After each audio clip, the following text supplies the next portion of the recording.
Olá a todos! Hoje temos um tema muito interessante. Vamos falar sobre caminhada, sobre como caminhar corretamente e talvez, se você cometeu algum erro durante a caminhada, como corrigi-lo. E para isso, convidei um especialista incrível em reabilitação de caminhada. Maxim é um fisioterapeuta que frequentemente se ocupa da reabilitação da marcha após várias lesões e cirurgias. Olá, Max! Bom dia. Eu entendo que algo aparentemente simples e intuitivo para todos nós é, na verdade, um processo muito complexo. Sim, sem dúvida. A caminhada é como um órgão que tem muitas cordas. E alguns músculos devem ser estabilizadores, alguns trabalham ativamente, alguns trabalham no momento de relaxamento, ou seja, todo o corpo está ativo. Sim, absolutamente correto. E a caminhada consiste, não é estranho, em 8 fases. E vamos falar mais detalhadamente sobre essas fases. Vamos. Normalmente, temos 8 fases de caminhada: contato inicial, resposta à carga, meio do apoio, final do apoio, pré-suspensão, início da suspensão, meio da suspensão e final da suspensão. Maxim, mas por que eles destacam tantas dessas fases? Para que serve isso? Primeiramente, em cada fase, um componente líder de seu tipo está funcionando. Pode ser o joelho ou o pé, dependendo do local. E os especialistas dividem isso em diferentes fases para entender quando uma pessoa com dor no joelho chega. Em qual fase damos mais ênfase? E novamente temos fases de apoio e fases de transferência. Sim, isso é necessário para o diagnóstico de distúrbios. Sim, claro. Para o diagnóstico de distúrbios. Mostre-me a animação que temos sobre este assunto, lembrando que é uma boa animação. Normalmente temos 8 fases. E nessas imagens veremos que em cada fase deve haver um grau específico de amplitude e a ativação de um determinado grupo de músculos para que toda a estrutura funcione organicamente. E novamente, vemos aqui que na fase de apoio, nossos músculos glúteos estão trabalhando mais. Na fase de transferência, os músculos do joelho estão trabalhando mais. Ou seja, simplesmente assim, digamos, diferentes grupos musculares devem ser ativados corretamente em sequência. Como podemos ver, é um processo bastante complexo. Eu entendo que deve haver uma forte coordenação muscular, tanto em termos de força quanto de amplitude das articulações. Como geralmente a caminhada é interrompida e as pessoas começam a andar de maneira errada, as fases mudam ou o que acontece? Bem, um dos motivos pelos quais a caminhada pode ser interrompida é a dor. A dor limita o movimento das articulações. Onde dói exatamente? E a dor? Ao caminhar, a dor pode se manifestar no dedão do pé, no calcanhar ou no joelho, ou seja, nas extremidades inferiores. O que nos faz rastejar é absolutamente verdade. E essa claudicação, ela nos impede de funcionar corretamente e começamos a evitar o padrão correto de caminhada. Eu entendo que se mancarmos por muito tempo, uma sequência incorreta de caminhada é registrada em nossa mente. Aqui sim, realmente temos controle motor, a memória de como andar corretamente pode mudar, mas também, devido ao fato de as articulações trabalharem incorretamente por um longo tempo, ocorre uma limitação de mobilidade. E assim, o paciente, mesmo pensando em como andar corretamente, não consegue fazer isso até que a mobilidade das articulações seja aumentada. Queria perguntar mais uma coisa. Veja, andar é uma habilidade que uma pessoa aprende. Não nascemos sabendo andar. E eu sei que existem tais problemas. Quando uma criança está na fase em que deve aprender a andar, ela pode ficar doente ou ter algum tipo de problema. Você já viu problemas de caminhada que persistem desde a infância? Bem, desde a infância, se falarmos de aspectos ortopédicos, podem haver alterações inatas na articulação sacroiliaca. O paciente pode ter um déficit neurológico, como paralisia cerebral, tônus muscular e assim por diante. E na maioria dos casos, os problemas de caminhada são carregados desde a infância. Aqui não podemos mudá-los drasticamente, mas podemos ensinar a pessoa a evitar a sobrecarga desses músculos para prevenir momentos de dor. Sou assim, quando caminhamos, todos os nossos músculos são corretamente mobilizados, a musculatura funciona corretamente, e se a marcha for de alguma forma perturbada, podem surgir problemas no corpo que geralmente se desenvolvem em um contexto normal. Sim, caminhar incorretamente por um longo período ou se recuperar incorretamente de uma lesão pode causar problemas. Entendemos que em cada fase temos ângulos específicos, né? Se não dobrar ou esticar em algum lugar, a região adjacente pode compensar. Muitas vezes as pessoas vêm até nós com dor na lombar e elas não consideram que, por causa da limitação na articulação do quadril e dos problemas de caminhada, eles têm uma sobrecarga na lombar. E no final, é muito importante prestar atenção no que é considerado uma caminhada normal. No entanto, entendemos que cada um tem seus próprios prós e contras, mas existem certos limites que não devem ser ultrapassados. Ou seja, é possível? Você pode estar acostumado a isso e achar que está tudo bem, mas na verdade está agindo de forma errada. Isso acontece frequentemente, eu acho, e você, como especialista em corrida, deve se deparar com isso frequentemente. O fato de as pessoas escolherem o calçado de forma errada, a biomecânica do pé trabalha de forma errada e toda a cadeia é afetada. Também acontece conosco aqui, quando lidamos com a marcha. Se uma pessoa realiza uma ação de maneira errada, então, digamos assim, todo o seu corpo pode se deteriorar com o tempo e o paciente pode não entender por que sua área torácica está doendo. Tudo parece estar em ordem, eu só estava caminhando na rua. Veja, com o que eu normalmente me deparo, isso acontece muito frequentemente na minha prática. Cá. Por exemplo, pessoas com uma marcha tão pesada que quando estão andando, você pode ouvir como elas literalmente cravam o pé no chão a cada passo. Sim, existem pessoas que têm um passo muito curto ou muito frequente. Na minha prática, eu encontro pacientes muito tensos, cujo corpo não se move para a frente. Existem testes para avaliar rapidamente sua marcha e identificar se você está andando corretamente ou se possui algum distúrbio.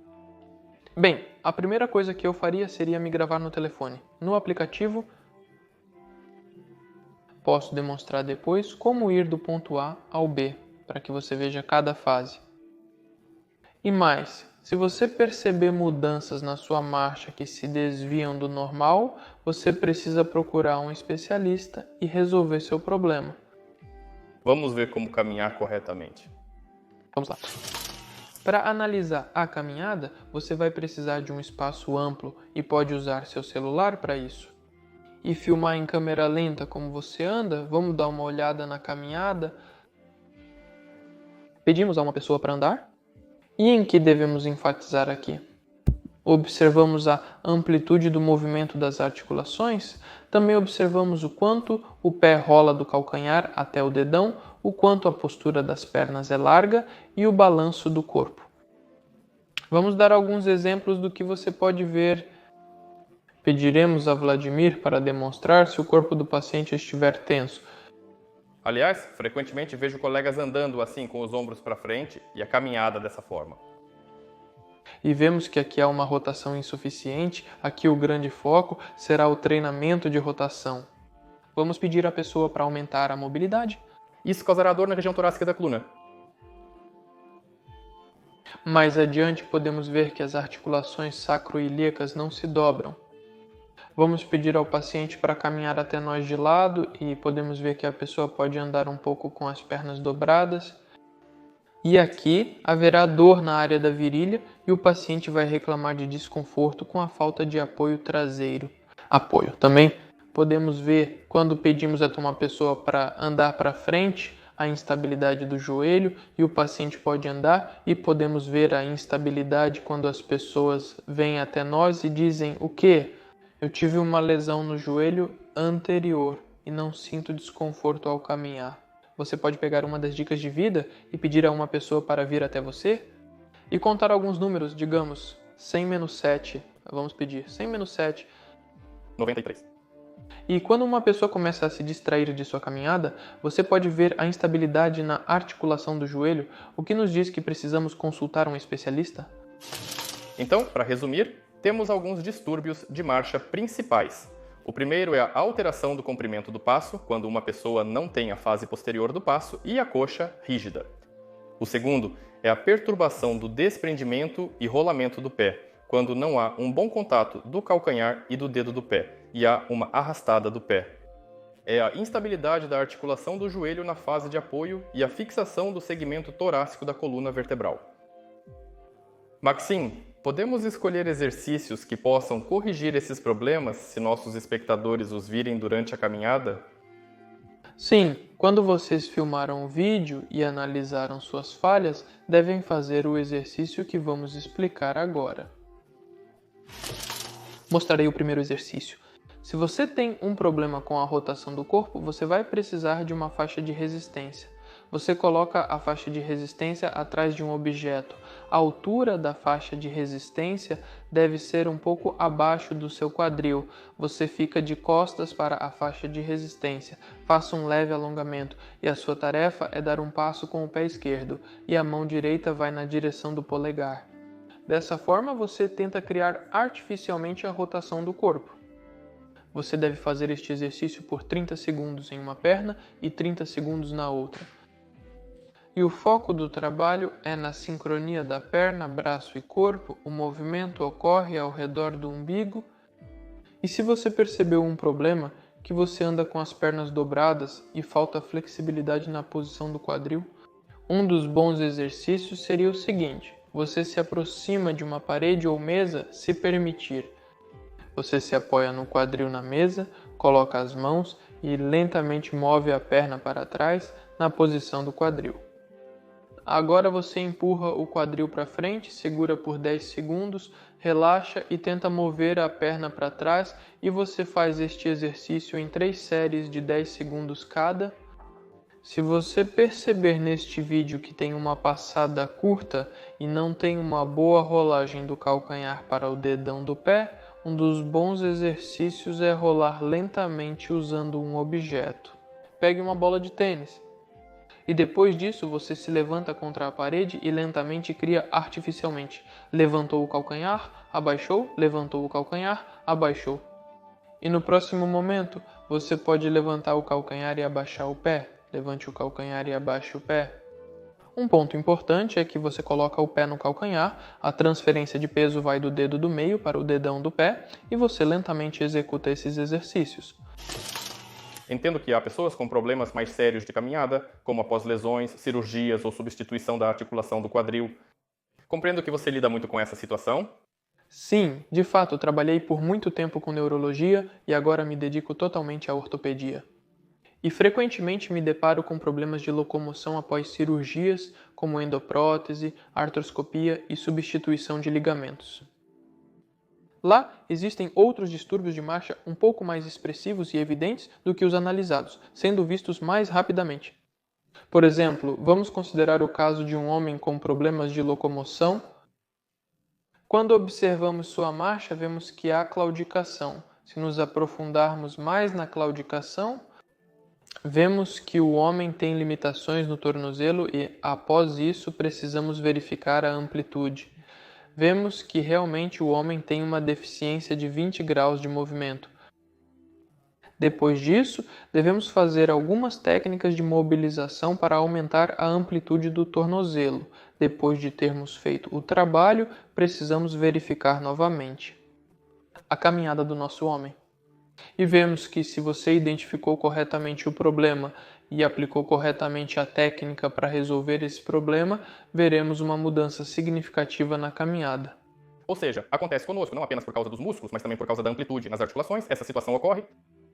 Nos slides que vimos antes, vimos que em cada fase da caminhada, certos músculos trabalham e certas articulações realizam uma amplitude específica.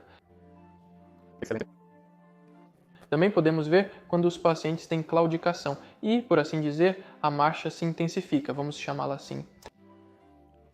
E aqui precisamos analisar o quanto a articulação do quadril está funcionando corretamente. E o ponto é como quando ela falha.